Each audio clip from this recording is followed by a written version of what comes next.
Olá, meus amigos! Sejam bem-vindos ao novo vídeo aqui no canal. E agora sim, o ano começou pra gente aqui no canal, porque esse é o primeiro vídeo que eu posto em 2026. Já estamos em fevereiro. Eu dei uma atrasadinha aqui nas postagens do canal, mas foi por um bom motivo. Eu fui fazer uma viagem para o Rio de Janeiro. Lá eu conheci o Real Gabinete de Língua Portuguesa. Foi maravilhoso, vou deixar algumas imagens aqui para vocês. E por conta disso eu dei uma enroladinha aí nas minhas leituras. Mas já estamos de volta aqui para a rotina e esse ano reserva muita coisa boa pra gente. Então, pessoal, eu quero começar aqui o primeiro vídeo do ano falando sobre um clássico que eu gostei demais. Então, hoje a gente vai conversar sobre Orgulho e Preconceito da nossa Jane Austen. Então, me acompanha para mais um vídeo.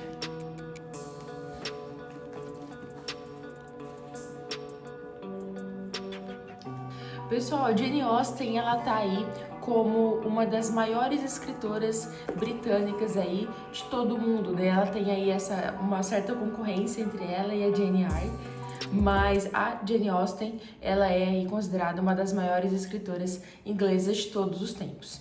E não é por menos, a obra dela é repleta de diversos significados que a gente vai explorar um pouquinho hoje. Então, pessoal, eu nunca tinha lido nada da Jane Austen e eu já decidi começar por Orgulho e Preconceito, que é geralmente o livro que muitos indicam para ser o primeiro dela. E eu também tenho a percepção que é o livro mais conhecido dela também, né? Orgulho e Preconceito. Então vamos começar um pouco falando sobre a narrativa, sobre essa história, o que acontece nesse livro. Então, pessoal, aqui a gente vai ter a história da família Bennet. Lembrando que o livro ele se passa durante o reinado os reinados, né, o período georgiano, que foi o período dos reinados dos reis George na Inglaterra. Então o livro aí vai se passar mais ou menos aí durante esse período. Então a gente vai ter aí a família Bennet, 5 irmãs. Nós temos a Jane, a Elizabeth, a gente tem a Mary, a Kitty e a Lydia. Então temos essas cinco meninas. E nós temos os pais delas, que são o senhor e a senhora Bennet. E, pessoal, é bem interessante a gente já pegar esse primeiro quadro, porque essas 5 meninas, elas vão ter personalidades totalmente opostas e totalmente diferentes. Nós temos a Jane, que é a irmã mais velha, e ela vai ser aí, eu acho que, tipo assim, um exemplo de pessoa, acho que nem existe no mundo, de tão quase perfeita que ela é. Ela é uma menina extremamente generosa, ela tenta sempre ver o lado bom das pessoas, o lado bom da situação, e ela acaba sendo até muito ingênua em certos casos, né? Então, quando, por exemplo, tá na cara que aquela pessoa é ruim ou que aquela situação se desenvolveu de uma forma muito complicada, tanto para ela quanto para a família, mas ainda assim ela tenta ver o lado positivo. Então ela é essa pessoa generosa, essa pessoa amável, ela é muito querida por todos ali. Depois nós vamos ter a Elizabeth, que é a nossa protagonista, e a própria Austen dizia que a Elizabeth foi a protagonista que ela mais gostou de todas as suas histórias. E assim, gente, eu particularmente amo a Elizabeth. Ela já tem uma personalidade bem diferente da Jane, ela já é uma menina mais perspicaz, ela já tem um discernimento maior de todas as coisas, tanto que essa questão do discernimento é algo que, de certa forma, ela tem um certo orgulho disso, né, de ter esse discernimento. Então, ela tem uma mente, assim, aberta, ela não leva desaforo, ela responde todo mundo, independente da posição social dela. Ela é inteligente, ela é comunicativa, né? Então, como eu disse, ela consegue ver todo esse cenário e ela não fica quieta só para agradar as pessoas, né? Ela é bem perspicaz mesmo. Então, essa é a Elizabeth. E depois, as outras meninas, a gente tem a Mary, que ela só fica tipo o dia inteiro nos livros, só que acontece que ela acaba sendo um pouco pedante em alguns momentos de querer mostrar todo o seu conhecimento e ficar um pouco parecendo falso, né, tudo aquilo. E a gente vai ter a Kitty e a Lydia, que são as duas irmãs mais novas, e elas são as duas, a Kitty só fica se baseando na Lydia, elas são as mais próximas, e as duas são extremamente rasas de conteúdo. Elas só pensam em se casar, em procurar um oficial, né? Elas são loucas em oficiais, que na época tinha muito, né? Os regimentos ficavam em cada província. E elas são, assim, totalmente frívolas, elas agem no impulso, elas agem apenas pelos próprios interesses, principalmente a Lídia ainda mais. Então nós vamos ter aí essas 5 irmãs. Depois a gente tem o senhor e a senhora Bennet. O senhor Bennet já é um homem que ele é um estudioso, ele tem um quê de filosofia. Ele é um homem também que consegue observar cada uma das situações e entender todo aquele cenário também. Ele é um personagem extremamente agradável, extremamente simpático e muito engraçado também. Eu gosto muito do Sr. Bennet. Já a senhora Bennet, o único motivo da existência dela é casar essas filhas. Por quê, pessoal? Na época, toda a herança do patrimônio do pai, ele iria para um filho homem. No caso das meninas, não teve nenhum filho homem, são 5 mulheres. Então, a propriedade, né, todos os bens aí da família, iria para o próximo parente, o parente mais próximo, que seria um homem. Então, o que acontece? A única forma dessas meninas terem uma vida estável seria se casar com alguém em uma certa condição, né? Alguém que poderia proporcionar algo de bom para elas. E a senhora Bennet, a única coisa dela, gente, é fazer fofoca, é tentar agradar e impressionar os vizinhos e principalmente tentar casar essas meninas. E ela é, assim, muito irritante na minha opinião, mas a gente vai falar um pouco mais depois. Então aqui, esse é o cenário principal desses personagens. Aí nós vamos ter os pretendentes dessas meninas e alguns outros personagens principais também que vão se envolvendo na narrativa. Então a gente vai conhecer, primeiramente, vamos conhecer o Sr. Bingley, que ele é um nobre, né? Ele tem bastante condição. Só que sim, gente, ele é um querido. Ele é uma pessoa também extremamente generosa. Ele é simpático. Ele não tem afetação. Essa palavra é muito interessante. Ela é mencionada diversas vezes ao longo da narrativa. E o que é você ter afetação? É você ser uma pessoa, de certa forma, né, de maneira bem simplória, você ser uma pessoa falsa, performática, né? Hoje em dia essa palavra performance está bem alta.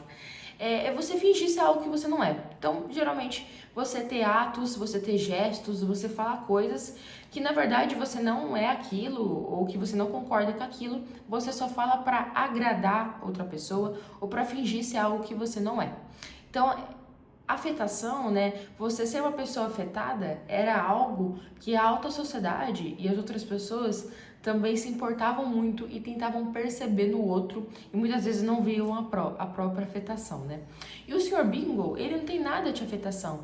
Ele é simpático por natureza, ele é agradável, ele também é generoso, ele também conversa com as pessoas, expõe suas opiniões de forma totalmente pura, né? Ele tem sua personalidade mostrada sem nenhuma cortina. E essa personalidade é muito agradável. Então a gente conhece esse Sr. Bingle.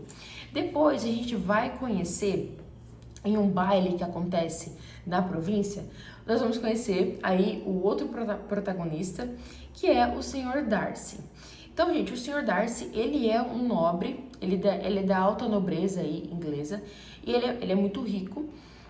Só que o que acontece? A primeira impressão de todo mundo lá da região, e principalmente da Elizabeth, é que ele é um rapaz extremamente orgulhoso, extremamente vaidoso, extremamente arrogante, né? Então ele é orgulhoso, ele é arrogante, ele se mostra ser dessa forma. Então, por exemplo, no baile ali onde eles conhecem todo mundo, ele não tira nenhuma menina para dançar, ele não conversa com nenhuma outra pessoa no seu próprio grupinho, ele fala mal da Elizabeth, que ela escuta. Então, todo o ódio da Elizabeth por ele, né, vai começar aí a partir desse ponto, depois vai desenvolver por outras questões, mas vai começar aí desse ponto. E tem essa passagem no livro, né, que é muito interessante, que, tipo assim, o Bingle tá conversando com ele e ele fala assim, tipo assim, pra ele tirar a Elizabeth pra dançar, porque ela é uma menina muito bonita, muito interessante. Aí ele quis dizer, tipo assim, que ela não era nada disso e que não existia mulher pra ele naquele baile que estaria à altura dele, né, de tirar pra uma dança. E aí ele escuta tudo isso. E aí, gente, acabou, né, aquela impressão que já ficou marcada. Então o Sr. Darcy, ele aparenta, né, ser toda essa arrogância, todo esse orgulho. Então a gente tem aí esse personagem. Depois nós temos outros dois que aparecem ao longo da história, que é o Sr. Collins. E, gente, esse aí eu acho que é um dos personagens mais chatos que eu já li na literatura de toda a minha vida. Ele é extremamente afetado, né? Ele tem essa afetação extrema. Tudo que ele fala é pra agradar as pessoas, é pra ficar elogiando, ficar puxando o saco mesmo, né? Falar o português correto.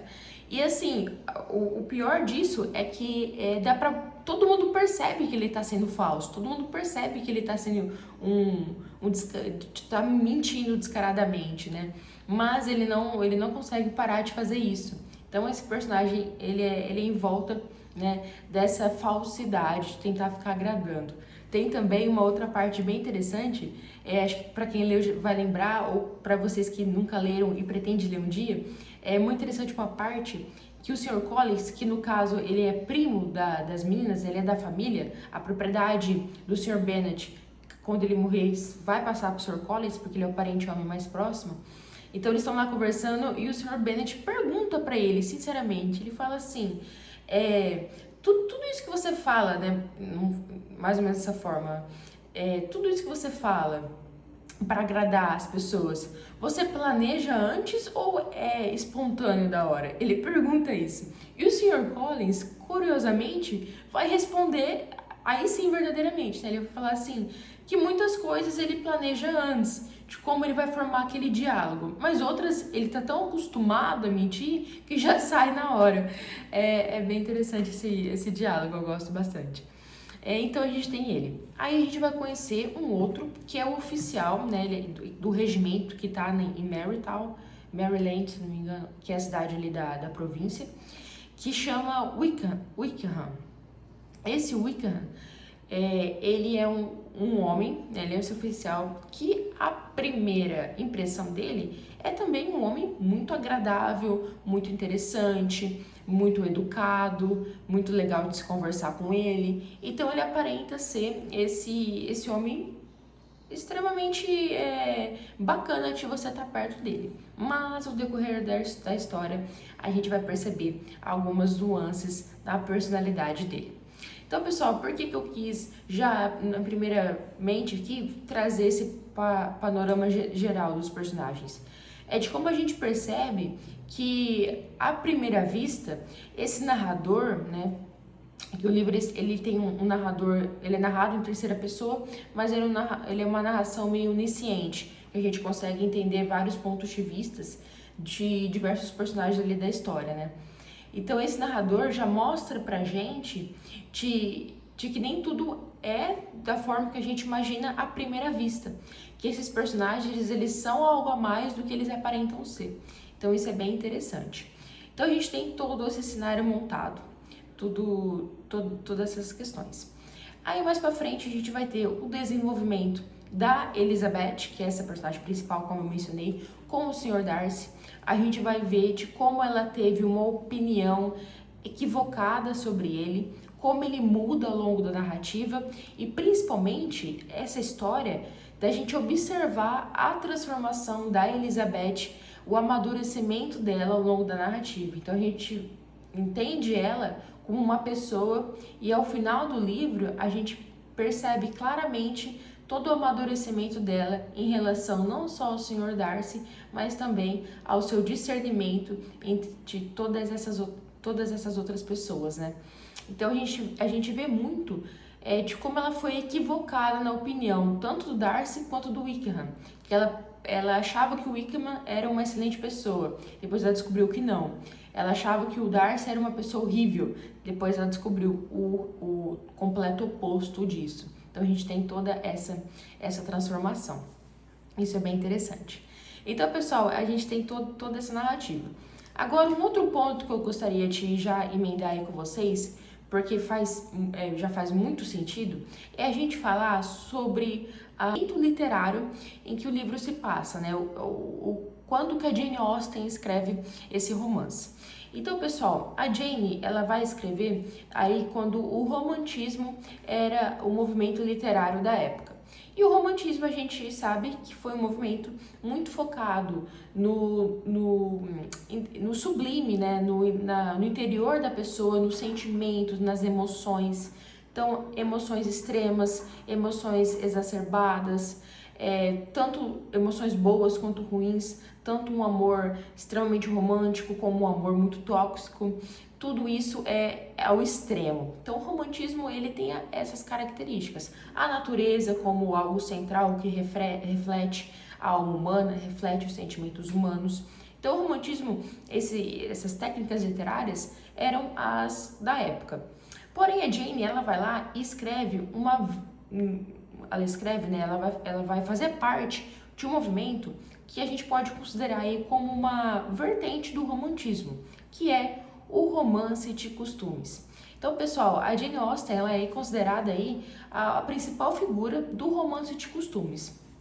E o que é o romance de costumes? É basicamente essa história da família Bennet.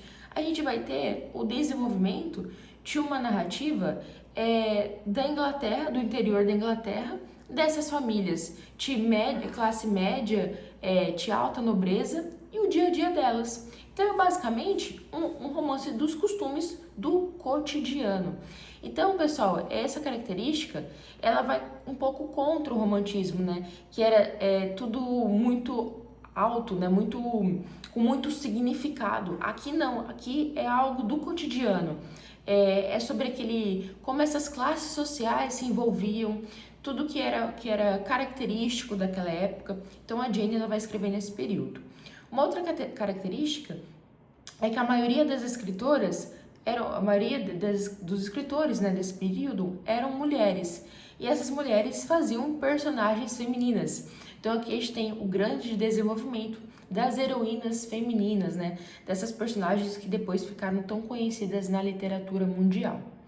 E uma outra característica do romance de costumes e, consequentemente, uma grande característica da Jane Austen é a sátira e a ironia. Que eu acho aí, pessoal, o ponto alto, para mim, o ponto principal da obra dela, que é a ironia. Então, e é uma ironia muito diferente, por exemplo, da do Machado de Assis, né? Que a gente percebe de uma forma mais explícita. Aqui não, aqui a Austen, ela coloca nas entrelinhas, em alguns diálogos, em algumas narrações, a ironia dessa classe social, dessa nobreza, né? Então, o que eu quero dizer é que o romance de costume, ele vai fazer ele vai se afastar desses excessos de emoções e fantasia e vai focar mais em temas comuns. Ele vai focar, então, em modos e costumes sociais e muito dessa ironia da hipocrisia da alta sociedade e dessas estruturas, né, em grupos particulares de pessoas. Então a Jane aí ela vai fazer uma grande sátira das boas pessoas do interior da Inglaterra. E ela vai enfatizar o tanto que é vulgar essa sociedade inglesa, e ela vai fazer isso ao longo de eventos como bailes, como visitas na casa uns dos outros e principalmente com fofocas. Então a gente tem todo esse cenário e todas essas características. Então é interessante, os primeiros leitores da Jane Austen, que foi o meu caso, a gente perceber essa ironia, perceber essa sátira desses bons costumes dessa sociedade, em que nem tudo é do jeito que a gente imagina que seja, né? Então isso é bem interessante. Então, pessoal, falamos já sobre os personagens, falamos sobre como a narrativa se desenvolve, falamos sobre os romances de costumes. Agora eu quero falar um pouco sobre algumas características do livro e um pouquinho da minha opinião sobre. Então, pessoal, o primeiro ponto que eu quero falar com vocês é os diálogos. Então, gente, como eu disse, na minha opinião, o ponto alto é a ironia da Austen e depois é a forma como ela constrói os diálogos. Gente, isso aqui é fora de sério. Eu acho que é por isso que ela ficou tão famosa, tão conhecida. Ela constrói os diálogos de uma forma surpreendente, de como ela consegue emendar uma ideia na outra e fechar tudo certinho no final. Então são diálogos rápidos, a gente percebe claramente é que cada personagem tem a tua personalidade a partir dos diálogos. Então, não é algo assim, raso. Sabe aquele livro que você lê e você pensa assim, meu Deus, todo mundo é igual aqui, né? Tá, todo mundo é igual. Não, em cada um dos diálogos a gente percebe a personalidade desses personagens. Então, são diálogos com muita fluidez, são diálogos que revelam muito, são diálogos, assim, extremamente construídos, tá, sabe, estruturados. Então, é um ponto muito legal, muito principal, e é muito gostoso de você ler esses diálogos, sabe? É um livro bem interessante para quem não gosta muito de... sabe livro descritivo? Tipo, eu tô olhando aqui, né, o Moby Dick, por exemplo, né, que foi minha última leitura. Aquele livro que tem muita descrição. Se você não gosta de livro assim, ou, por exemplo, Crime e Castigo também assim, né, aquele livro denso, descritivo, longas narrações. Se você não curte esse tipo de livro, com certeza a Jane Austen é pra você, porque é pouca descrição de personagem, é bem curtinho. Ela vai descrever o personagem mesmo a partir da troca de diálogos que ele vai ter com outro personagem. É muito bacana. Uma outra parte bem legal é de como tem momentos engraçados e constrangedores ao longo do livro. Então, gente, assim, a gente percebe que realmente... a gente entende como aquelas pessoas viviam a partir do livro, né? Então tem momentos, assim, muito constrangedores, principalmente com a senhora Bennet, que ela fala umas coisas, ela tá em uma situação ali que é muito engraçado. Você para e pensa, tipo, que vergonha. Eu não esperava isso, sabe? Eu esperava outra coisa. Então, um ponto que eu achei bem legal. E o outro também é que, como esses diálogos são tão bem construídos, a fluidez da narrativa, gente, é muito grande. Você lê páginas e páginas e páginas que nem parece. Então, às vezes eu pensava assim, eu vou ler, deixa eu pegar aqui, vou ler 1 hora. Tipo assim, quando eu vi que a gente tinha dado 1 hora, eu falei, não é possível, eu li 20 minutos. Porque assim, é muito rápido, é muito gostoso, sabe? Então, é outro ponto muito interessante. Isso se dá por essa característica aí de como a Jane Austen escrevia bem, né? Durante a leitura eu tava pensando, eu falava assim, gente, é impressionante de como tem pessoas que, tipo, tem o dom mesmo para aquilo, né? Isso eu também tive muito quando eu tava lendo Moby Dick. A pessoa escreve tão bem que eu fico assim, gente, não, tem gente que nasce para isso. Alguns tentam e dão certo, né? Não é que não dá, mas tem gente que consegue diferente, não sei, a Jane Austen é um desses casos. Ela escrevia de forma exuberante, muito interessante. E aí, galera, o último ponto que eu quero comentar com vocês, que poderia ter sido o primeiro também, mas eu vou muito na minha cabeça, é esse narrador.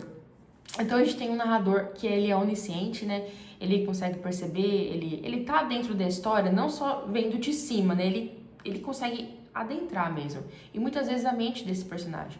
Não tanto quanto o realismo psicológico, que é um pouco assim, né? Porque a gente tem um pouco dessa característica do realismo psicológico aqui, de você entrar um pouco na mente dos personagens. Mas não tanto. Tem um pouco, mas não muito. Mas esse narrador, ele consegue ver tudo de perto. Mas o que é legal? A Jane Austen, ela faz o narrador que ele te engana. Por que isso, gente? Nas primeiras páginas, se você prestar muita atenção, logo no início do livro, você já vai perceber que a gente tem uma narração imparcial. Depois que a gente conhece o Sr. Darcy, a gente tem aquela que eu contei pra vocês, né? Aquela momento dele com a Elizabeth, que ela tá escutando ele e ele não tá vendo, em que ele fala aquelas coisas. A partir disso, depois, a gente vai ter a visão do narrador, a visão que o narrador tem do Sr. Darcy. Só que aquela visão já não é mais do narrador, é da Elizabeth. E a Jane Austen, ela consegue colocar isso de forma tão delicada, assim, né? Tão, tipo assim, bem mansinha, sabe? Que você quase não percebe. Você tem que ter uma leitura atenta para você perceber que muitas vezes não é uma visão do narrador, é a visão da Elizabeth infiltrada nesse narrador, sabe?